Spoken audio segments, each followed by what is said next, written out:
علیکم نئی ویډیو سره تاسو غلکلی ویو امید لرم چې تاسو ټول به روجړه خوشحاله وئ ژوند په مزو کې به وئ ډېره زیاته افسوسناکه واقعه رامخې ته شوې ده مالدان تغبۍ کې ظالم پلار خپل د 15 کالو شاه زلمی زوی ډېر زیات په بد مرګ باندې قتل کو ولې قتل کو ظالم پلار داسې کار ولې وکړو ټول معلومات در سره په دې ویډیو کې شریکوم د نورو معلوماتي ویډیوګانو دپاره زموږ چینل سبسکرایب کړئ تر نشان څخه خامخا ووهئ چې زموږ هر یوه نوې معلوماتي ویډیو تاسو ته په اسانۍ سره میلاویږي مالدان تغبۍ کې د ظلم انتها شوې ده ډېره زیاته افسوسناکه دردناکه واقعه رامخې ته شوې ده د یو کور ظالم پلار راپاسي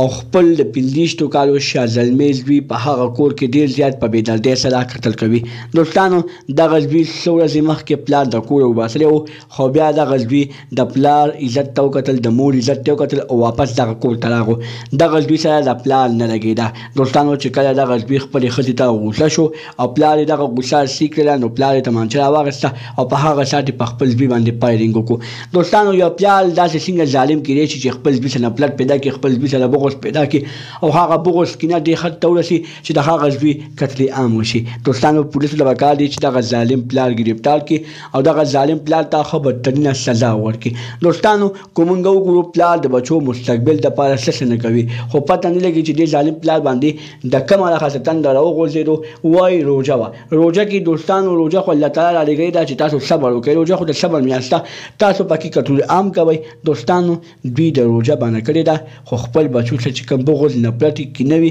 هغه د خپلو بچو نه وباسي الله دې دغه رنګې پلار تباه و برباد کړي د نورو معلوماتي ویډیوګانو لپاره زموږ چینل سبسکرایب کړئ تر نشان څخه خامخا ووهئ چې زموږ هر یوه نوې معلوماتي ویډیو تاسو ته په اسانۍ سره میلاویږي والسلام